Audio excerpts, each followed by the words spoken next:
अमावस्या, पुरुषोत्तम की अमावस्या। तुलसी की लकड़ी पानी में घुमाकर, लकड़ी नहीं हो तो माला तो होगी ही, जल में भ्रमण कराकर, जल में घुमाकर, तुलसी की लकड़ी को जल में डालकर स्नान जो करता है, मात्र घुमाना है, लकड़ी डालकर नहीं रखना है, घुमाकर अपने पूजन वाले स्थान पर रखना, या पानी में पहले से घुमा लो, उस पानी को ले जाकर डाल दो। अमावस्या स्नान जो जीव करता है, शिव महापुराण की कथा कहती है, जितनी वर्ष में सोमती पड़ती है, सोमती अमावस्याएं पड़ती हैं, शनिचरी अमावस्याएं पड़ती हैं, सारी अमावस्या का पुण्य उस जीव के खाते में चला जाता है। तो तकलीफें लग रही है तो एक पीपल का पत्ता ले लो, उसके ऊपर एक कपूर का टुकड़ा ले लो, सारे घर में घुमाकर उसको दरवाजे के बीच मध्य में जलाकर रख दीजिए, थोड़ी सी देर जला दीजिए। 20 से 25 मिनट के अंदर स्वयं गुरु बाबा कहते हैं, राम सुनो, यदि कोई आरती में, पूजन में, घर में एक कपूर का टुकड़ा आरती के बाद में जब समर्पित करेगा तो उसको अश्वमेध यज्ञ का पुण्य प्राप्त हो जाएगा। अश्वमेध यज्ञ के पुण्य को पाने के लिए कपूर का टुकड़ा आज भी आरती में जलाया जाएगा, आज भी।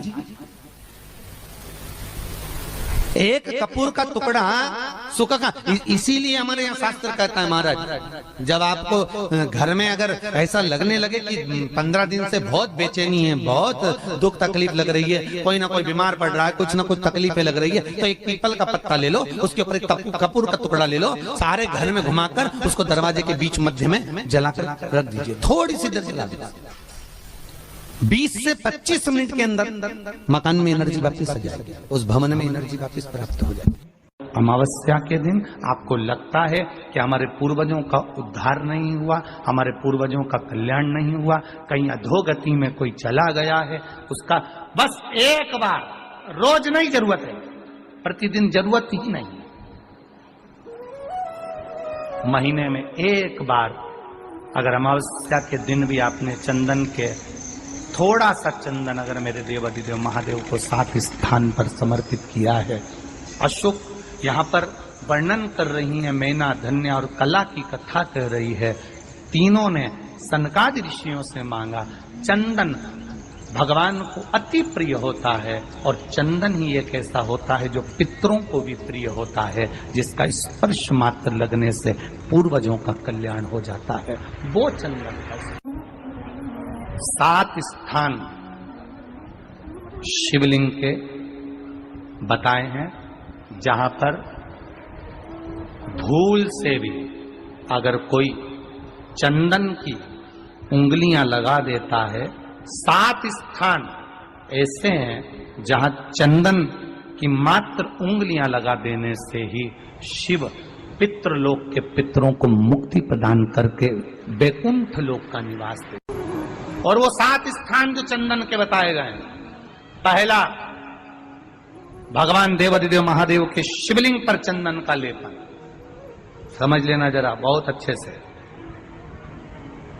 आपको लगता है स्वप्न में कोई मुर्दे दिख रहे हैं, या कोई जल रहा है, या कोई मर रहा है, या कोई चला गया है, ऐसा भय लगता है, बच्चों को मानी भेजूंगी ऐसा हो जाएगा, पति को मानी भेजूंगी ऐसा हो जाएगा, कोई हमारे कोई गलत तो नहीं कर रहा है, आपको लगता है। 7 स्थान चंदन के बताएं महाराज।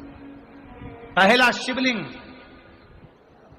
दूसरा जहां गणेश जी का स्थान है, मालूम है ना सबको, जम के बोलो जरा, मालूम है ना सबको, जहां गणेश जी का स्थान है वहां अलग से गणेश जी बैठे, वहां नहीं, शिवलिंग में जलाधारी के ठीक सामने, राइट में गणेश, लेफ्ट में कार्तिकेय, बीच में अशोक सुंदरी। तो पहला चंदन बाबा के शिवलिंग पर, दूसरा गणेश जी पर चंदन की उंगली, तीसरा षडानंद कार्तिकेय पर चंदन की उंगली, चौथा अशोक सुंदरी पर चंदन की उंगली, पांचवा जलाधारी पर चंदन की उंगली, छठा जो शिवलिंग का जल बह रहा है इसके ठीक विपरीत की ओर चंदन की उंगली, और 7वां चंदन नंदी के मस्तक के ऊपर जो दो सींग लगे रहते हैं उस पर चंदन की उंगली, ये कब लगाई जाती है? या तो अमावस्या के दिन आपको लगता है कि हमारे पूर्वजों का उद्धार नहीं हुआ, हमारे पूर्वजों का कल्याण नहीं हुआ, कहीं अधोगति में कोई चला गया है, उसका बस एक बार, रोज नहीं जरूरत है, प्रतिदिन जरूरत ही नहीं, महीने में एक बार अगर अमावस्या के दिन भी आपने चंदन के थोड़ा सा चंदन अगर मेरे देव अधिदेव महादेव को 7 स्थान पर समर्पित किया है। अशोक यहाँ पर वर्णन कर रही है, मैना, धन्य और कला की कथा कर रही है। तीनों ने सनकादि ऋषियों से मांगा। चंदन भगवान को अति प्रिय होता है और चंदन ही एक ऐसा होता है जो पितरों को भी प्रिय होता है, जिसका स्पर्श मात्र लगने से पूर्वजों का कल्याण हो जाता है, वो चंदन है। तो किसी भी नवरात्रि के पहले जो अमावस्या पड़ती है, चावल की कटोरी में एक कपूर का टुकड़ा रख दीजिए महाराज, छोटा सा, और कपूर का टुकड़ा रखकर उस कपूर को दरवाजे के बाहर कटोरी में ही, चावल रखी हुई कटोरी में ही उसको पितरों का स्मरण कर कर जला दीजिए। और जलाने के बाद उस चावल को कहीं भी किसी भी वृक्ष की छांव में पक्षियों के लिए डाल दीजिए। शिव महापुराण की कथा कहती है, अगर मान लो पितर आपको कष्ट दे रहे हैं, पितर आपको तकलीफ दे रहे हैं, कोई काम नहीं होने दे रहे हैं, या कहीं आपको ऐसा लगता है कि पितरों का दोष है, तो वो पितृ दोष देवी, अब ये जो आप करेंगे ये कब कर रहे हैं? अमावस्या के दिन। आपने धूप छोड़ी ना छोड़ी वो पता नहीं, गाय को रोटी दी ना दी, स्वान को भोजन दिया ना दिया, कौवे को भोजन दिया ना दिया, चलेगा।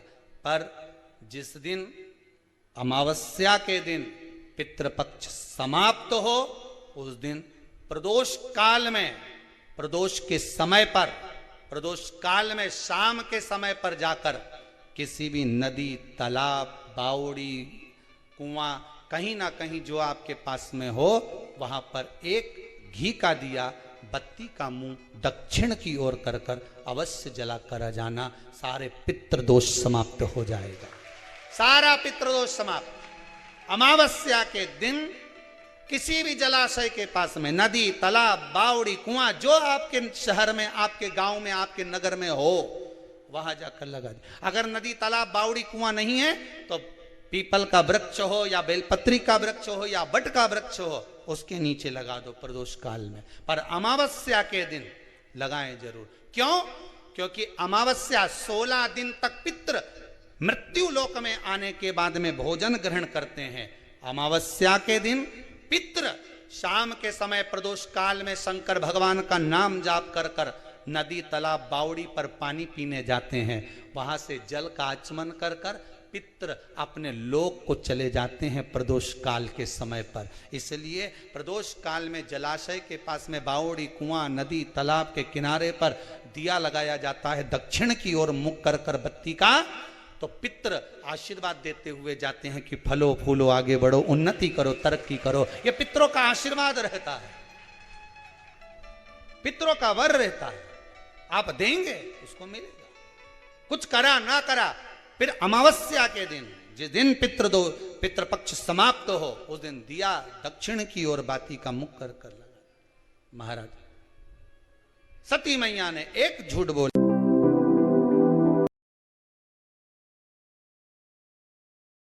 अमावस्या, पुरुषोत्तम की अमावस्या, तुलसी की लकड़ी पानी में घुमाकर, लकड़ी नहीं हो तो माला तो होगी ही, जल में भ्रमण कराकर, जल में घुमाकर, तुलसी की लकड़ी को जल में डालकर स्नान जो करता है, मात्र घुमाना है, लकड़ी डालकर नहीं रखना है, घुमाकर अपने पूजन वाले स्थान पर रख लो, या पानी में पहले से घुमा लो, उस पानी को ले जाकर डाल दो। अमावस्या स्नान जो जीव करता है, शिव महापुराण की कथा कहती है, जितनी वर्ष में सोमती पड़ती है, सोमती अमावस्याएं पड़ती हैं, शनिचरी अमावस्याएं पड़ती हैं, सारी अमावस्या का पुण्य उस जीव के खाते में चला जाता है। तो किसी भी नवरात्रि के पहले जो अमावस्या पड़ती है, चावल की कटोरी में एक कपूर का टुकड़ा रख दीजिए महाराज, छोटा सा, और कपूर का टुकड़ा रखकर उस कपूर को दरवाजे के बाहर कटोरी में ही, चावल रखी हुई कटोरी में ही उसको पितरों का स्मरण कर कर जला दीजिए। और जलाने के बाद उस चावल को कहीं भी किसी भी वृक्ष की छांव में पक्षियों के लिए डाल दीजिए। शिव महापुराण की कथा कहती है, अगर मान लो पितृ आपको कष्ट दे रहे हैं, पितृ आपको तकलीफ दे रहे हैं, कोई काम नहीं होने दे रहे हैं, या कहीं आपको ऐसा लगता है कि पितरों का दोष है, तो वो पितृ दोष देवी, अब ये जो आप करेंगे ये कब कर रहे हैं? अमावस्या के दिन पीपल के वृक्ष के नीचे पितरों की शांति है तो कितने चावल के दाने चढ़ते हैं?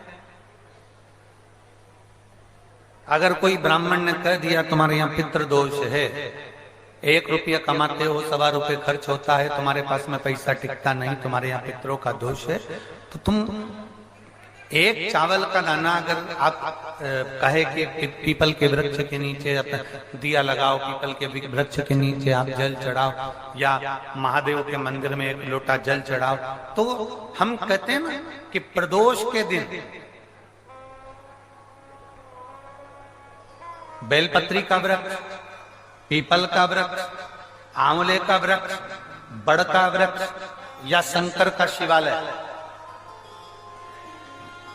फिर से सुन लेना, पीपल का वृक्ष, बेलपत्र का वृक्ष, आंवले का वृक्ष, बट का वृक्ष या फिर शंकर का, जम के बोलो, शिवालय। शिवालय का मतलब शंकर का मंदिर या शिव। प्रदोष के दिन अगर आपको लग रहा है कि हमारे यहाँ पितृदोष है, बहुत तकलीफ चल रही है, बहुत कोई ने कहा पितृदोष है, कोई कह रहा पितरों का, तुम्हारे यहाँ ये तकलीफ है, पितरों की ये तकलीफ है, पितरों की वो तकलीफ है, पितरों की ये तकलीफ है, बार बार अगर कोई कह रहा है, तो फिर आपको उसमें स्मरण करना पड़ेगा कि हम चावल के कितने दाने भगवान शंकर को समर्पित कर दें कि भोलेनाथ हमारे पितरों को तृप्त कर दें। हम तृप्त नहीं करेंगे, हमारी सामर्थ्यता नहीं है कि हम पितरों को तृप्त कर सकते। आप में से कोई है जो पितरों को तृप्त कर सकता है? संसार में कोई नहीं जन्मा जो अपने पितरों को, अपने पूर्वजों को तृप्त कर दे। गया जी का पिंडदान कर लो, तर्पण कर लो, तिलांजलि दे दो, घर में ब्राह्मण भोज करा दो, साधु भोज करा दो, संत भोज करा दो, तुम दुनिया भर का सारा 50 काम कर लो, उसके बाद भी तुम पत्रिका किसी को दिखाओगे तो वो भी कह देगा तुम्हारे यहाँ, फिर वापिस कहेगा कि पितृ दोष है। अब तुमने अभी इतना अनुष्ठान करा, इतना पिंडदान करा, इतना तर्पण करा, इतनी तिलांजलि करी, इतना इतना सब कुछ करा, इसके बाद वापिस पितृदोष आ गया, फिर वापिस पितृदोष। क्यों? दुनिया में ऐसा कोई नहीं जन्मा जो अपने पितरों को तृप्त कर। आप अपने घर के लोगों को तृप्त नहीं करते, जो जिंदा हैं वो उनको बोलो री भाई जीजियो, सही है कि गलत है? जो जिंदा हैं, माँ बाप अपने बेटे के लिए कितना भी कर ले, कितना भी, आखिरी में एक दिन बेटा कह देता तुमने हमारे लिए क्या करा। बहू के लिए कितना कर लो, आखिरी में बहू कह देगी वो तो जेठानी को ज्यादा करती है, देवरानी को ज्यादा करती है, हमको करती है, अपनी ननद को ज्यादा करती है, बेटी को ज्यादा करती है, बेटी को लगता है कि बहू को ज्यादा करती है, दामाद को लगता है बेटी को ज्यादा करती है, नाती पंती सबको कितना भी कर लो, तुम अपने अड़ोसी पड़ोसी तुम्हारे रिश्तेदारों को तुम कितना भी दे लो, कितना भी कर लो, पर जब ये तृप्त नहीं हुए तो वो बोलो तो कैसे हो जाएगा? अपनी सामर्थ्यता है, अपनी सामर्थ्यता है कि अपन तृप्त कर ले उनको, अपनी कोई सामर्थ्यता नहीं है कि अपन पितरों को तृप्त कर ले, या अपनी सामर्थ्यता के अंतर्गत नहीं, ये अपनी सामर्थ्यता नहीं है कि हम अपने पूर्वजों को, अपने पितरों को तृप्त कर। तृप्त कौन करेगा?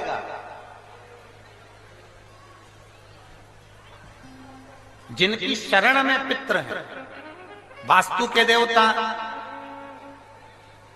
भगवान शंकर, काल सर्प दोष के देवता भगवान शंकर, जितने दोष होते हैं पितृ दोष के देवता भगवान शंकर, तो हम तृप्त नहीं कर सकते। अगर इनको तृप्त करेंगे तो देव अधिदेव महादेव करेंगे। आप 7 चावल के दाने या तो पीपल, बेलपत्र, आंवला, बटवृक्ष या फिर शिवालय। प्रदोष के दिन 7 चावल के दाने आप इन जगह में से कहीं पर भी अगर आप समर्पित कर देते हैं तो उसके बाद आप जो जिंदगी जी रहे हैं और 3 महीने फिर आप अंदाजा लगा कर देखना कि आपने जो 7 चावल के दाने इन स्थान पर अगर आपने समर्पित करे तो उसका फल पितरों को मिला कि नहीं मिला और उसका फल हमें प्राप्त हुआ क्या। ये वो स्थान है जहां प्रदोष के दिन 7 अक्षत चावल का दाना भी हमारे पितरों को, पूर्वजों को तृप्त कर देता है। कौन कौन सा स्थान वापिस बोलेंगे सभी लोग? पहला पीपल, दूसरा बेलपत्र, तीसरा आंवला, चौथा बटवृक्ष और 5वां शिवालय, शंकर भगवान का स्थान। अब इसको समझना आपके ऊपर निर्भर है। समर्पित कभी मौका लग जाए, सारी दुनिया के लोग तुमसे कह रहे हैं तेरे घर में पितृदोष है, 1 रुपए कमाते हो 1.25 रुपए खर्च होता, मानसिक टेंशन बना रहता है। घर में एक व्यक्ति बीमार है, ठीक हुआ, दूसरा बीमार पड़ गया, दूसरा ठीक हुआ, तीसरा बीमार पड़ गया, तीसरा ठीक हुआ, चौथा बीमार पड़ गया। मतलब कहीं ना कहीं पितृ का भाव, पितृदोष का बन रहा है। किसी ने कहा तुमसे कि तेरे यहाँ पितृदोष है, तूने ब्राह्मण को भोजन करा दिया, पिंडदान करा दिया, तर्पण करा दिया, तिलांजलि करा दी, गया जी का श्राद्ध कर दिया, हरिद्वार चली गई, वहां पिंडदान करवा दिया, ब्राह्मण भोज करवा दिया, तिथि पर भोजन करवा दिया, सब कुछ करवा के देते। अब एक काम और करके देख,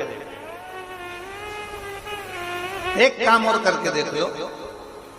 जब तुम घर में भगवान शंकर की आरती, तुम्हारे घर में शंकर जी का शिवलिंग है, भले काय का भी हो, छोटा सा, भले सियोर का कंकर शंकर हो, नर्मदा का कंकर हो, चाहे शंकर पारक के हो, पीतल के हो, स्टील के हो, लकड़ी के हो, जिसके भी हो, लोहे के हो, पाषाण के हो, जिसके भी हो, शंकर का शिवलिंग अगर हमारे घर में है और आप रोज प्रतिदिन भगवान की आरती करते हो, प्रतिदिन, और आपको लग रहा है कि मेरे यहाँ तकलीफ चल रही है, ये ठीक ही नहीं हो रही, लगभग 1.5 महीना आप कम से कम 45 दिन, 1.5 महीने के करीब में ऐसा प्रयास करना कि भगवान की आरती, शंकर भगवान के शिवलिंग की आरती करने के बाद उस दिए को भगवान के सामने मत रखो, उस दिए को उठाकर जहां तुम पानी का मटका रखते हो, हंडा रखते हो, जिससे तुम पानी पीते हो, तुम्हारे रसोई घर में जो पानी का मटका, हंडा, बाल्टी, आरओ का पानी जिस मटके में गिरता है, हंडे में गिरता है, जिसको हमारे यहाँ पितरों का स्थान कहते हैं, उस स्थान पर, उस मटके के पास में, उस हंडे के पास में, उस बाल्टी के पास में, जहां रसोई घर में पानी रखते हो, उस रसोई घर में पानी जहां रखते हो, उसके पास में उस दिए को भगवान के सामने नहीं रखना। आरती उतारने के बाद उस दिए को ले जाके सीधे परिंडे के पास में, उस हंडे के पास में, मटके के पास में उसको रखो। केवल 1.5 महीना कर देखना। 1.5 महीने के बाद तुम्हें मालूम पड़ेगा कि हम वापिस उन्नति की सीढ़ी पर चढ़ना प्रारंभ करती हैं, हमें फल मिलना चाहिए। अब तुम्हें ना कहीं जाना है, ना कहीं आना है, ना कोई खर्चा है। खर्चा है क्या? ईमानदारी से बोलो, कोई तुम्हारा लाखों का रुपया लग गया क्या? रोज आरती करते हो रोज आरती। बस आरती का नियम बना लो कि हमको पितृदोष किसी ने बोला है, हमारे घर में अशांति है, पितृदोष है, कोई कह रहा है कि तुम्हारे घर में पितृदोष है। हमने सब कुछ करके देख लिया, अब हमें ये करना है कि महादेव की आरती जब होती है तो उसकी ज्योत का दर्शन करने पर 1000 कपिला गाय के दान का पुण्य मिलता है। तो ये पुण्य हम हमारे पितरों को देते हैं, जिससे उनकी मुक्ति हो जाए और हमें आशीर्वाद प्राप्त। उस दिए को नीचे नहीं रखना, आरती उतारने के बाद आरती पूरी हो जाए तब उस दिए को ले जाकर, जब आप ले जाकर उसको रखें तब उस स्थान पर रखें जहां पितरों का स्थान, जहां पितरों का स्थान।